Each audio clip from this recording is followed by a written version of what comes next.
Hey everyone, welcome.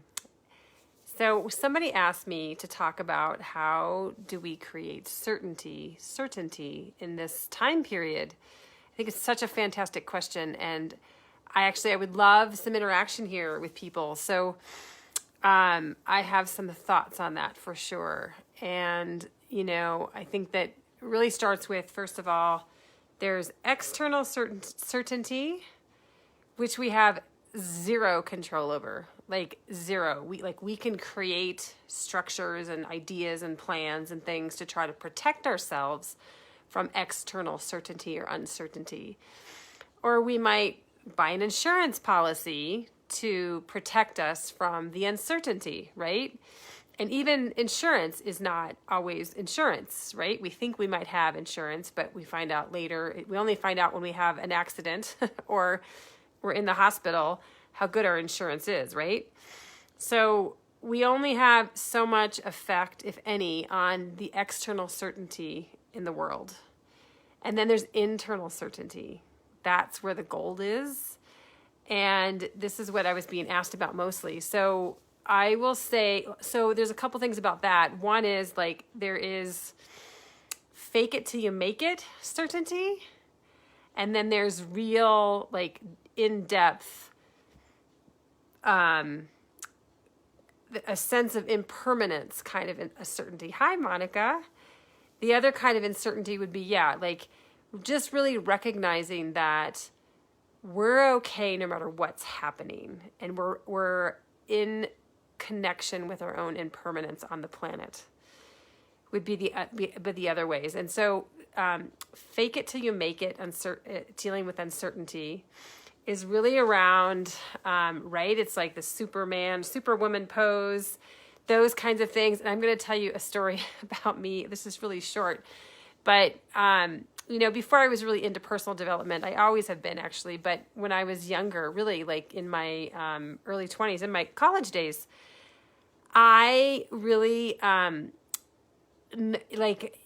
was the glass ceiling, it still exists. So, and I was interested in business, and what I did is I made this decision and I didn't feel good enough. I just didn't feel capable, or I didn't have confidence. I just didn't feel brave enough or good enough or strong enough or powerful enough or any of that. And so what I did is I looked at women in business and women in power, especially women who are ugly, but who were very powerful. And actually there were some women that I could sort of admire and be inspired by their positions in the world. And that gave me, I just sort of followed this path of, oh my gosh, if they can do it, I can do it. If they can be that powerful and look like they do, and be powerful and influence the world, then I can do it too. This was back in the 80s and the 90s that I really did that. So that's like the fake it till you make it. It's not real certainty, but it was something that I could follow. And so there's other ideas around fake it till you make it, really meaning that you act like you are certain, and then your body and your brain follows. So you hold your body in positions of certainty. You buy clothes that have certainty. You exercise. So your body, and I do some of that because when I was a teen, I had really bad posture. And I've always struggled with shoulders down and back. And I've always struggled with how do I do that? And I do some specific exercises to strengthen my shoulder blades and my back to be able to hold me in a position that is more powerful and more accurate for my posture. So these are some of the ways that you really can hold certainty in your body, and they're real. It really does work, because sometimes your body gives your brain messages, and sometimes your brain gives your body messages, and it can go either way. And so if you're trying to accomplish something, you need to really think about it as, do I use my brain about it, or do I use my body to tell my brain? And when, and so, yeah, in my case, if you've been doing something for 50 plus years for a while, it makes a lot of sense to start with your brain, or I'm sorry, to start with your body, to teach your brain how to do something, because my brain's not learning it, but my body can. So that's one of the questions that I ask myself always is, can my body learn it easier, or can my brain learn it easier? And so I'll do whatever I decide, whatever makes sense to me for that particular exercise. So, and then just certainty is, there's mantras that you can use, you can create yourself, just in terms of like, I posted here today is, life is always working out for me. So having a mantra is a good idea. I think for me, a core around certainty has been understanding my belief system around certainty and life in general. And, there's just an old story that around, and I don't even actually remember the story, but I remember the point of the story, hi Jan, hi Olga. The point of the story was, it was about a man who, I'm remembering some of the details now, who, like, the neighbors claimed that he had done something wrong with their daughter, and he just accepted their claim, and there was a big to-do about it, and he got in big trouble, and he was kind of shunned by the neighborhood, and it was an awful experience for him for a long time. Years later, and he just kept his head up. He kept this mantra around, like, it doesn't really matter what's going on around me. I forget what the actual mantra was, but I should have looked up the story before I did this. I never know what I'm going to talk about in terms of details, actually. So, but it was something around, it doesn't really matter what's happening around me. And years later, she came out and said she had lied about the story, that he had never done anything. And the parents came back to him, and the community came back to him, and they apologized, and they were so sorry. And he said at the same time, like, it doesn't matter what's happening around me.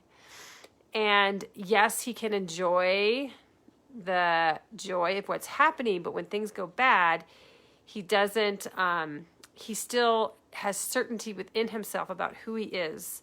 And it doesn't change, like, the love of who we are. It doesn't change the joy of who we are. And so that, to me, is sort of a really good story around understanding that looking at what is our belief system. Like, if our belief system is around that we are bad people at the core, and we need to ask for forgiveness. And I'm not going to get into religion here, but I'm just, really trying to understand paradigms of thinking. And so if we stay in a paradigm of thinking of we're bad people and we need to ask for constant forgiveness, I think it's going to be hard to have certainty, because we'll always be in that paradigm. If we're in a paradigm of we are good people, at the core we are good, like, we come from goodness, we were born into goodness, then it's easier to adapt the paradigm that no matter what's going on around us, we're still in goodness. And if we have the other paradigm, no matter what's going on around us, we're still seeking forgiveness all the time. And so, and again, that's not from a religious viewpoint. So looking at your belief, your core belief systems. And for me, that's one of them, is just knowing that I was born into goodness. And no matter what happens in my environment, no matter if I lose a job, or, somebody hurts me, or, hi Rowena, somebody hurts me, or somebody leaves me, or my kids don't like me, nothing changes. Nothing, I am still in goodness. And that's what gives me certainty. If I lose a job, if I don't have money, if I lose my house, if anything happens that is not planned or not good in our society, I'm still in goodness. I'm still pure goodness. That never changes. So the certainty that, when you see people who have certainty, that's what you're really seeing. You're seeing somebody who's so clear about who they are at the core that nothing in their arena, nothing in their life, nothing in the outside world or the external world is going to change the core of who they are. And that is absolute certainty. And in my view, the best way to maintain your certainty. And if you don't have that yet, there's these other things that I've talked about. But I wanted to what I think is helpful is to work towards having that core sense of goodness. And there are places, there's practices that you can do to help you get there from meditation and breath work, because they help you to experience that goodness. And so for me, I actually meditate, it's kind of odd, but I meditate 3 times a day, because I find that that's how I just, my energy stays high and I stay in love, and it just starts me off. I do 2 meditations in the morning and I do 1 in the afternoon, because it just keeps me going throughout the day, and it's beautiful and it's amazing, and I experience myself, and I experience the goodness of myself, and I experience the joy of myself, and I know that this is available to everybody, but we don't oftentimes take the time for it. So Monica, I see that you wrote, I was in the paradigm for a long time, feeling unworthy, still working on this. Yeah, we all are. And I have moments when I'm not an old patterned thought comes in my way, for sure. So, but I think to have practices in place is absolutely critical. So a gratitude practice, that's another one that I do in the morning, is a gratitude practice.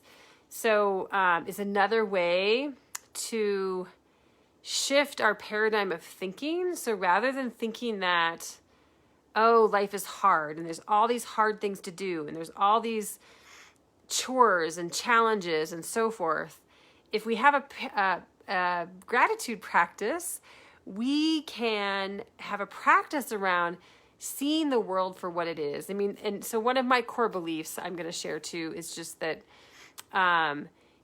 we are spirit, right? We are fully spirit, and we come into the world as spirit. We can't experience the world. We can only experience the world through human experience. And so spirit is here to experience the world through the human experience. And we as humans, we can experience spirit if we can connect with it. And so if you think about it, that's another way that's helped me. It doesn't matter what's going on in the outside world. It's just spirit having the experience of a human experience, and they're not evaluating it as good or bad. And so that's helped me a lot too, it really doesn't matter what I experience. I mean, of course, I want to be able to experience wonderful, beautiful, amazing things in the world. And that's something that I'm getting more and more of all the time. So that is another paradigm, a belief system to evaluate of what are we here for? What are we doing here? What is our relationship to spirit, for example? And is this going to last forever? So for people who are, this may or may not help people who are lost their job or worried about the economy or worried about their income. And so, what I would recommend though is to putting practices into place, putting gratitude practice into place, because if you have a gratitude practice, you're going to spend your day in fear. You can either spend your day in fear, worrying about, bills to pay, your next job, how you're going to make a living, where you're going to live, or you can spend your day in gratitude and appreciating the things that you have and all the things that are going your way and opening the door for more things to go your way. That's where certainty comes from. It really comes from practices. It comes from self-love. If you've had massive gratitude practice in your life and have some beliefs around your own goodness, that you can't help but fall in love with yourself. Who cares what's going on around you? Really, and of course it's not fun or nice to have these, have people who are dying or people who are ill. Like, it's not nice to have those things. And there's grief that might happen, and there's sadnesses that might happen, or frustrations. But the core beliefs stay there. And that is true certainty. So what do you do to help yourself with certainty? I mean, this is a question. People ask me questions sometimes, and that's where I get my ideas from on what to talk about. But I would love you to share here, what do you do to create certainty for yourself? Like, some people may read the Bible, for example. That might be a way that they might achieve that. So I would love your thoughts. Like, write them in the comments and let me know if you're watching the replay. And I'm gonna end here, but I really love that you came here tonight on this Sunday night, and I hope that I did this right after we got to cheer for the healthcare workers. So I love doing that at 8 o'clock at night. And so I just hope you all have a beautiful, amazing day, and thank you for coming, and I'll see you soon. All right, bye-bye.